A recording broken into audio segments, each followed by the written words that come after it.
Hello, everybody. Welcome to Volume 3, Episode 11 of the Talent Show powered by TTEC.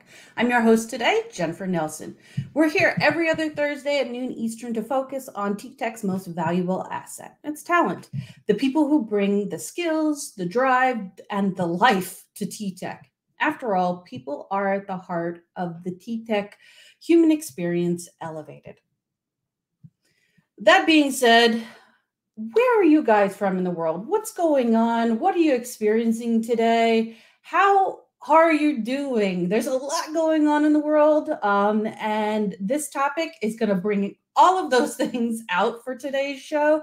So let's get started with just knowing where you guys are in the world. I hope we see some amazing people from India. I always love to see people from India. We have some hot jobs for people in Mexico. So I hope there's some people from there. And of course, everybody that's in the United States. Hello, hello, hello. Happy June. While you guys are dropping in the comments where you're from, I'm going to tell you a little bit about what we've got going on for this month. We are in June, and we have a few events. If you're an internal employee, I really encourage you to tune into our Mosaic space to see all of the events that are happening this month. It's a hot one. Hot in terms of it being summer and hot in terms of events. But the two that I wanted to talk about today are our Juneteenth event coming up. I'm mixing the dates and the event on June 16th between 5 p.m. and 6 p.m. Eastern time. Alicia Anderson will host TTEC's second Juneteenth live event on Facebook and LinkedIn. We're going to drop the comments in or the link in the chat so you guys can save that date. Also, as an expansion from today's show, there will be a Pride Facebook Live coming up at the end of this month. So on June 22nd at 2 p.m. Eastern, there will be a virtual Pride event on Facebook Live. I even believe our guest from today may be present on that show. So I'll make sure that we get the link for TTEC USA on Facebook dropped in the chat so that you guys can save the date for June 22nd. And I love it. I see people coming in and saying where they're from. Somebody from Belfast. Hi. Someone from Nigeria. Oh, wow. Yay, we got one India. Hey, Kumar. And the Netherlands, and then Mexico with Michael, and Brazil with Isabel, and Erasmo Carlos from Brazil as well. I love the differences in names, the challenging of my tongue-tiedness. Oh, another two people from India. I think India may be in the lead. I always love to challenge that. See who's coming in for the most from one country. So thank you all again for joining us. We're going to get into how we're celebrating diversity, equity, and inclusion here at TTEC. And I slowed down for that word because I had to think about that. We always have to think a little bit about some of those three-letter acronyms that we don't always talk about. Not only does it feel like we've turned the corner from spring to summer here in the US, but yesterday we also welcomed a start of a whole month of Pride. I was fortunate enough to be the host last year on the Talent Show and got to learn a little bit more about our Spectrum group in the Philippines, even got to join some events. And I think that's why I'm so excited about today's show.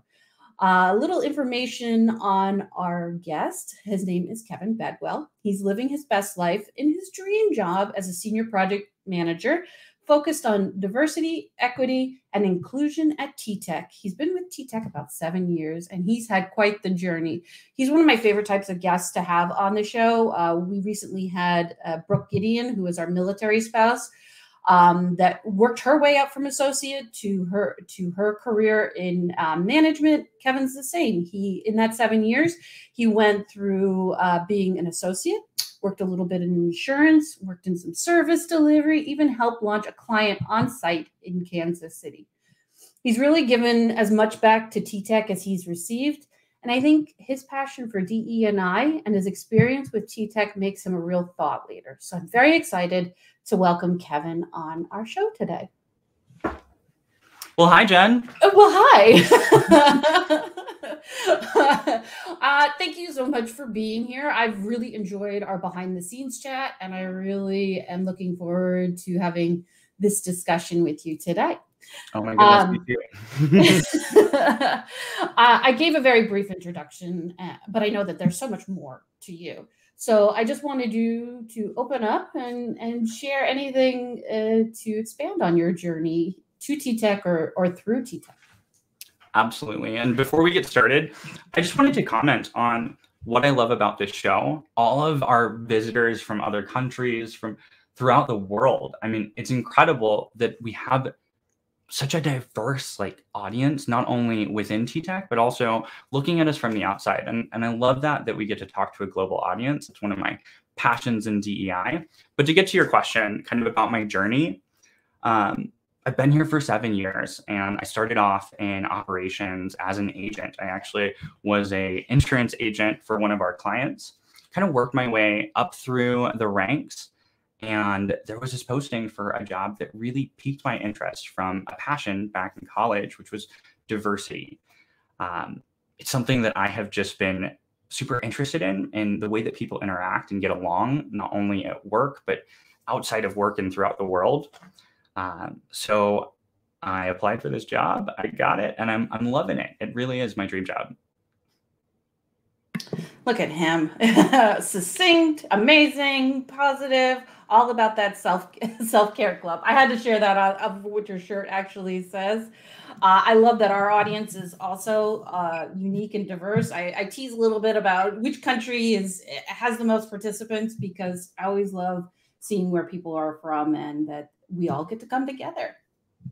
Absolutely. So our next topic is a little bit for us as a discussion, but then also for the audience. So why is DE&I so important, not only at TTEC, but within a corporate culture in general? And I throw that out to the audience. Why do you think DE&I is an important part of the workplace? And if you can't think of why, maybe think about what your culture, your work culture does to support DE&I, so that you have a couple ways, but we're going to talk about why it's so important. Absolutely.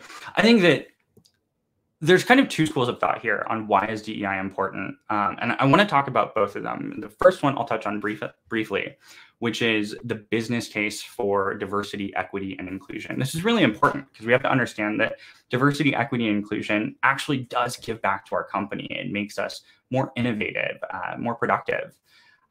We work better together, more efficiently.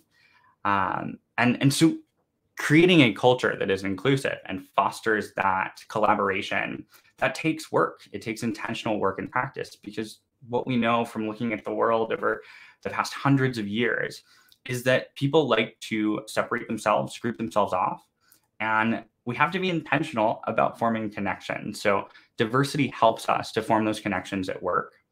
The other part of that is not just the business case, though, like the bringing more money into a business. I think that really, truly why I am passionate about diversity, equity, and inclusion is that as humans, we have a lot of big problems that we're going to have to solve, and we're pretty good at solving problems that come our way. But what I do know is that until we figure out the issues of communicating with each other, getting along better, not only within our own countries, but with each other from around the world. Until we can do that, we're not going to be able to solve the bigger challenges like global climate change, like peace and war and conflict. Diversity helps us to understand each other better, and it helps us to get along better, which makes us work better. And I think that that's why DEI is so important. And I think that that's especially why it's important to business. Yeah. And I love how you always articulate this a topic of there's connections in our diversity, there's growth in our opportunity, and we'll explore that a little bit later. But I definitely agree. I mean, we're as a world, we're not getting more of one race. We're becoming more diverse as the population grows. So finding those connections, and talking about it and accepting what diversity brings to the world is only going to make it better.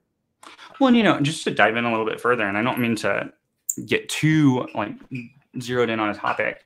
But if you think about it, diversity is something that affects us no matter where we are, right? In America, we have all of the kind of hot topics right now when it comes to diversity. There's racism, there's homophobia, there's anti-Semitism. But these are not inherently or specifically American problems, right? They are an example of the way that humans and people get along in everyday life.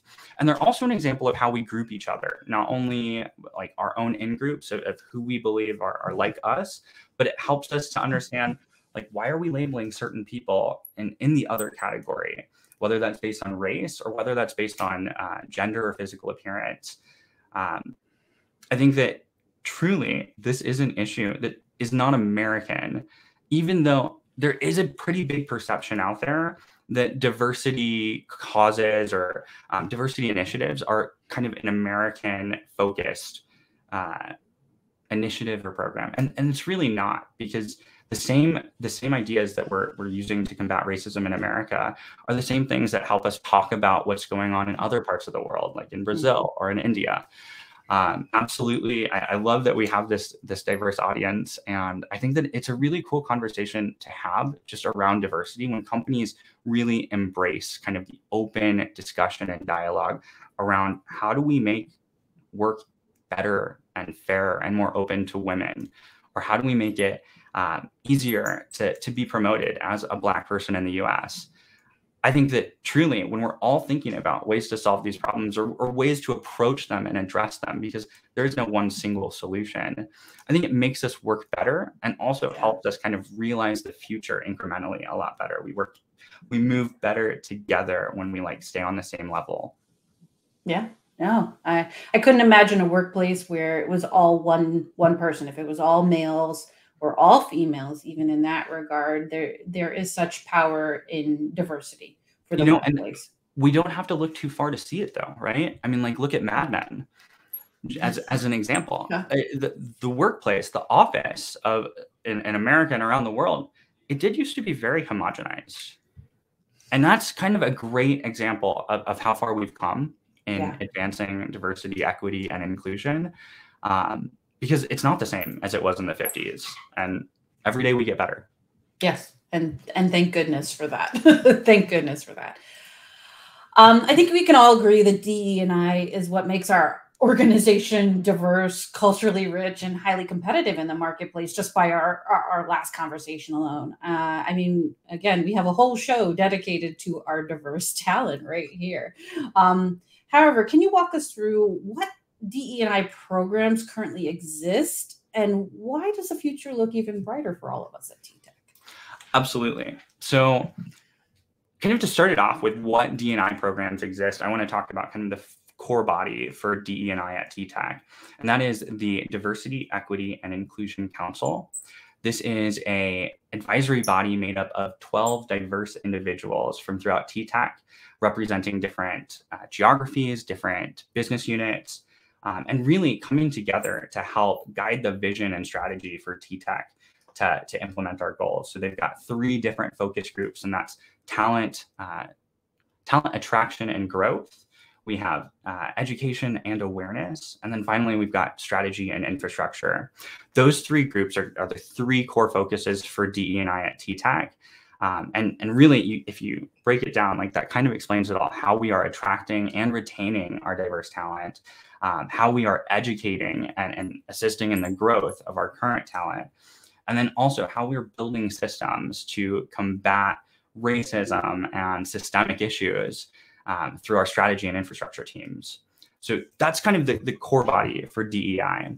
But beyond that, we also have our employee resource groups, which are groups that are formed for employees to really connect and create communities with each other. Because one thing that we've learned through this journey and experience in DEI is that marginalized community or marginalized individuals thrive, or are way more likely to thrive in settings where they have a sense of community. It is more difficult for marginalized people to find community sometimes because they have the fears of being bullied at work or to be othered. So creating these communities for them can help them find a place to belong. And it can also help the the organization by creating opportunities for marginalized identities to participate, right? By getting involved in different areas of the business. So we have 3 different ERGs that you can get involved in. One of those is Champions of Color. The other is our Women in Leadership. And finally, we've got our Prism group, which is specifically focused on the LGBTQIA+ community, especially relevant this month for Pride. So absolutely, the ERGs are a huge function of DEI. We're also looking towards the future of DEI because we know that we're on a journey, and this journey is not going to end this year or next year. So what we're really looking at is how can we ensure sustainable growth and diversity for the future? And one of the things that we're looking at is accountability, because we know that what gets measured gets managed. So we're really looking at all of the different ways that we measure our diversity. And I think we'll all be familiar with some of the ways that we currently do that by looking at representation, right? What percentage of our employee base is female or male? What percentage identifies as this race or another one? How many are gay? How many are straight? Those representational statistics are kind of like the core bread and butter of what we've talked about in DEI for the longest time. But we're now looking at different numbers because we don't just want to measure the things that tell us how we've been doing or what we've been doing or how we've done. We want to look at the numbers that will tell us right now, if we change something, what's going to have the impact today. So we want to look at those leading indicators of change and diversity. So what leads to us having a more diverse workforce? Is that participation in employee resource groups? It could be maybe philanthropy or employee donation matches. But we're looking at different numbers that we can measure to show us how we're doing outside of just showing we've got 30% X identity in our employee population. So pretty cool stuff coming and a lot of great resources out there. If anyone is interested in participating, finding out more about the Diversity Council or our ERGs, I definitely suggest checking out our Mosaic workspace, where you can find links not only to the ERGs, but also our previous webinars on diversity, equity, and inclusion. You can also reach out to me to get involved in the council or in any of our ERGs. Yeah, I thank you for kind of breaking it down. I think whether you're a prospective employee or whether you're a current employee, sometimes just having somebody with a sense of authority or in an actual authority position, just lay it out there is so helpful to encourage people to apply and also to help employees understand where to go to fit in. We had one other question. And I just want to leave the audience with this thought, and I'll let you finalize it. Kevin and the Diversity Council and many of us at TTEC are not afraid of uncomfortable conversations. And Kevin put it so eloquently. It's in those, what did I have to remember? In the intersections of those uncomfortable conversation helps us to better understand one another. And I think that is such a powerful quote. I think you should put it up on LinkedIn and possibly live by it. And I thank you for sharing that thought. And I would love for you to take a moment and maybe expand on it. And then we'll get into the hot jobs from there. Absolutely. And, as the last thought, I think this is a great one because right now there's a lot of conversations around political correctness. And in our space, in the DEI world, political correctness is kind of like kryptonite. We don't want people to think what is politically correct. We want people to think to say what they're thinking. And then we want to correct, really, if there is something to be corrected, we want to be able to talk about that. If I say something that hurts your feelings, then I want to know that that's something that I shouldn't say. I don't want to sit here and just be uncomfortable about whether or not I should use a phrase or a word. And I'll just boil this down into an example personally, right? I think in America, there have been a lot of, there's been confusion around how we refer to our Black counterparts anywhere in America. There's been this confusion of African American versus Black. And the truth is that there's no right answer there, that I think you're going to be fine no matter what you're saying, as long as you're intending only to refer to the person that you're talking to. But sometimes we get stuck. I get stuck in that moment of, oh gosh, Am I allowed to say Black people? Am I allowed to say African American? Or should, is there one that's preferred over the other? And we have these uncomfortable moments where we sit there and we're like, I don't know what to say. And the truth is, nothing about either of those words is offensive on their own, right? That sometimes we don't need to worry about being politically correct because our intention is good. And the truth is, even if I say something that is offensive, I trust everyone around me to be there to correct me. I also trust that they'll understand if I say something as a mistake, that it is exactly that. It's just a mistake, and we can move on with learning. I think that in those uncomfortable moments, that is definitely where we experience growth.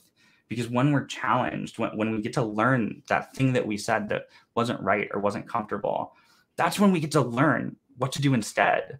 If we spend our whole life going around trying to be politically correct, yet harboring all of these thoughts about other people and about other colleagues, coworkers, friends, family, and we never talk to them about it. We never express like, hey, is it okay if someone calls you this?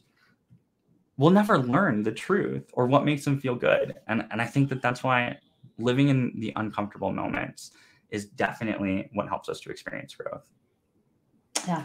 I'm so glad we took that moment to share it, because I think that this shows, current employees and future employees, which is our audience, that we're not afraid of uncomfortable conversations. We see it as a positive thing. And as you mentioned in the pre-show, it often, having those uncomfortable conversations also comes from a place sometimes of shame or fear, and we're ready to face that. And if nothing else, everybody here knows that you are behind the scenes really making the changes, and why I call you a thought leader. So with that, thank you again for being on the show with us. I know we went a little bit long, but I love to hear your passion, and I think it conveys so well and is going to be so great this month. And as your dream job going forward, be amazing for everybody at TTEC. Jen, thank you so much for having me. This has been a blast. For everyone watching, thank you so much for joining us. If you ever do have any questions, whether you're a current TTEC employee or outside the company currently, if you ever want to reach out and ask a question around diversity, what we're doing at TTEC, please feel free to look me up on LinkedIn. I'm absolutely thrilled to talk about my passion, my dream job, talk to others about how to get into the field. So definitely, thank you for having me. Great, thank you. I hope that our discussion on this show today, no matter how others may have viewed you in the past, it shows that TTEC is creating a diverse and inclusive home for you, focused on equity. And if you're feeling inspired, I've got something for you. I've got a couple hot jobs to show you so you can join us behind the scenes in the TTEC family. And everything we do at TTEC starts at ttecjobs.com. This is a great place for you to search jobs by keyword, by location, by remote, by that focus that you want to look into. So the first job that I have is actually not going to be taking to Mexico. It's one of our US-based jobs. And you can find this at TTEC Jobs by searching United States and then keywords like compensation or systems administrator. I personally love just looking at the remote jobs that happen at any given time. We have between 70 and 120 remote jobs for you to peruse. But this one, as our compensation systems analyst, in this role, you'll be a subject matter expert managing end-to-end configurations of TTEC's compensation system to administer multiple incentive compensation programs, as well as the annual merit increase process. If you get this role, please hit me up on LinkedIn. I want to know who you are. So my future looks bright at TTEC. Our second position that we have is out of Mexico, and that's why I had this. I wanted to let you know that you can search just by Mexico and use the map to find different opportunities as this comes up. Or you can always check out all of the at this point, 40 jobs that are available. Also, this one specifically from Mexico City actually shows the job that we're going to talk about, the trilingual customer service representative. And our trilingual customer service representative, that's Spanish, English, and Portuguese. is all about bringing those customer service experience in multiple different languages. Definitely do need to have advanced Portuguese, English, and Spanish, written as well as spoken, and live in Mexico City or its surroundings. That's perfect. Live in the metropolitan area. That's great too. And then lastly, internet download speed of 20 MPS. And this is one of our associate positions that we talk about, and I love highlighting with many of our guests. This is a great starting point for anybody. And then TTEC really does love to promote within and give you the skills and training in order to succeed at that. So I hope you enjoyed today's show. I know it was a little bit longer and it was a little deeper than sometimes we get, but I think it's such an amazing experience to meet somebody that is both passionate and professional about things that matter to so many of us. So I want to take a moment and thank Kevin Bedwell again for his time on the show and conveying such passion and professionalism in diversity, equity, and inclusion. I also want to thank everybody behind the scenes that makes the show possible. Thank you for your hard work, and I appreciate it. And of course, lastly, everybody that showed up from Brazil to India to the Netherlands. I appreciate you being here and sharing the time with me. We will see you again on June 16th.